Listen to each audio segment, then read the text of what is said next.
Hello everybody, welcome to another edition of the Count Out. This is Corey. We're rocking out. Don't know what that means, I just kind of say it. So, yesterday Monday Night Raw, we really took the fast lane to WrestleMania. And we kind of set up more of a WrestleMania card. Oh Snapple. Big thing that happened, Shane McMahon came back and is going to fight The Undertaker at WrestleMania. Interesting choice. But the big thing what I want to talk about is not Monday Night Raw, not about the push to WrestleMania, but about the Vincent J McMahon Legacy of Excellence Award. You know, they kind of started hyping this up. And obviously they gave it to Stephanie, which was disappointing because I felt like this was going to be actually a special award that actually meant something, because usually WWE awards don't mean anything. And I was really excited for this award, and I really thought, wow, this is going to be something great, this is going to be something great. Gave it to Stephanie, I was like, oh, this will work. Shane McMahon came out and thought, okay, at least, they kind of did something special with it, but I really think I think Shane McMahon could have came back without the award being present. I would have rather had it that somebody else got the award that was more deserving of the award. And this is how I would have booked it, because everyone kind of makes these, how I would have booked this, because, we're all better than WWE apparently, and why not? So how I would have done this was that they would have really built up the award more than they already did. How this is going to be the prestige award, this is going to be a big award, only they're going to do this annually once a year, only one participant gets this. Not like the Hall of Fame where 7 people get inducted, celebrity. This is a real legit thing. And, I would have Vince come out, talk about the legacy of the WWE, about his grandfather, about his father, who the award is named after, and all stuff, showing pictures on the screen, overlaying of Vince and his dad, his dad and work and all that stuff, and how it went about. And then finally he would go, now it's time to announce the first ever Vincent J McMahon Legacy of Excellence Award. This man just celebrated his 25th year with the WWE. We don't know where this is going. He has made this his yard, winning countless championships, countless matches, entertaining millions around the world. And to me, he is known as Mark. But to all of you, he is known as The Undertaker. Boom, everyone's silent. He goes, now I'd like to welcome, everybody, Mark Calloway, The Undertaker.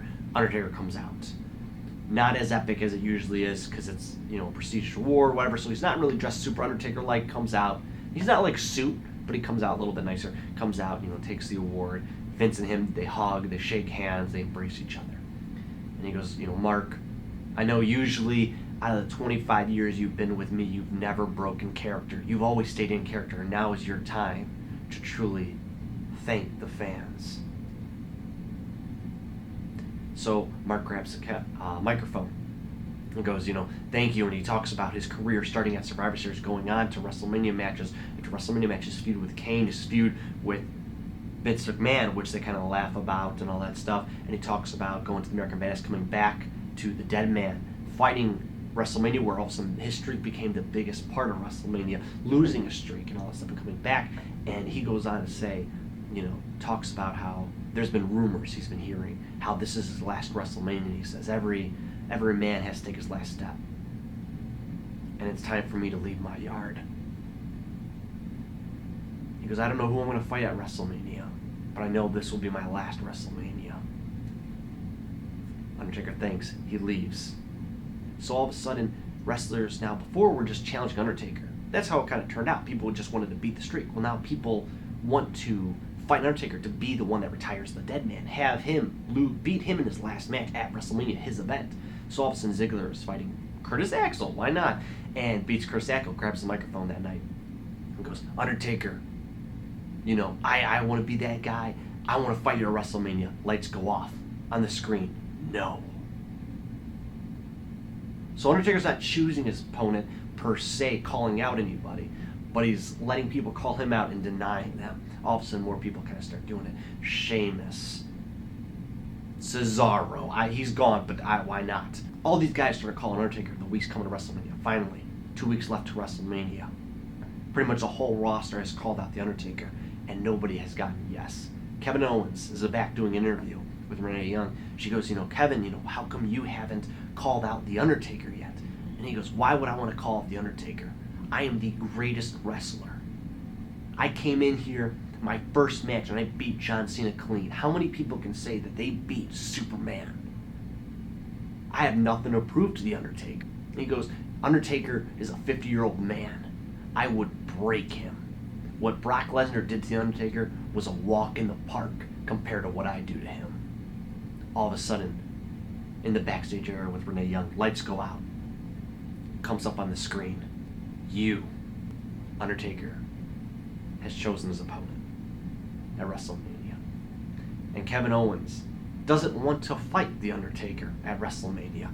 So the next, I think I said 2 weeks in, 2 weeks left, whatever, 2-3 weeks left, Undertaker is going after Kevin Owens, playing mind games, till eventually Kevin Owens is fighting AJ Styles for the Intercontinental Championship on Raw. Come on. Lights go out. Kevin Owens gets distracted. Enziguri, Styles clash. Styles wins the Intercontinental Championship. Kevin Owens is throwing a fit. AJ Styles gets on the mic and goes, you know what? You were distracted. I understand that. I want to fight you in a match. All of a sudden, the lights go out. Blue lights. Undertaker's voice is heard. No. There will be no rematch. Because at WrestleMania, Kevin Owens will fight The Undertaker. Fight me. Kevin Owens upset. Turns around, beats the crap out of AJ Styles, just destroys AJ Styles. He grabs the microphone. He grabs Michael Cole's headset and challenges The Undertaker at WrestleMania. Who would win this match? Kevin Owens. Kevin Owens' knee is a next top star, and he needs to be elevated to the main event faster. He was elevated to the main event NXT, and he was one of the fastest ones brought up to Raw. And he beat John Cena clean, and he's kind of stumbled in mid-card. Kevin Owens is a main event star. He's already in his mid-30s, and they need to use him fast. What better way to push him up than to beat and retire The Undertaker? He already beat John Cena clean. He beat The Undertaker. So now when Roman Reigns wins the World Heavyweight Championship, Kevin Owens can challenge him. He's got no Intercontinental Championship. He doesn't need to worry about that title being around his waist. He doesn't have to hold 2 titles. AJ gets the Intercontinental Championship, can do what he wants with it. Kevin Owens then challenges Roman Reigns the next night on Raw. And he can beat Roman Reigns. Because you can't have somebody beat The Undertaker at WrestleMania and not give them the World Championship. That's what they did with Brock Lesnar. That's what they will do with Kevin Owens. Well, they won't do because it didn't happen, but this is how I would have booked it. So, what do you guys think? How would you have booked the Vincent J McMahon Legacy Excellence of Legacy Award? Sorry, it's a mouthful. Until then, we will see you guys next time. Rock and roll.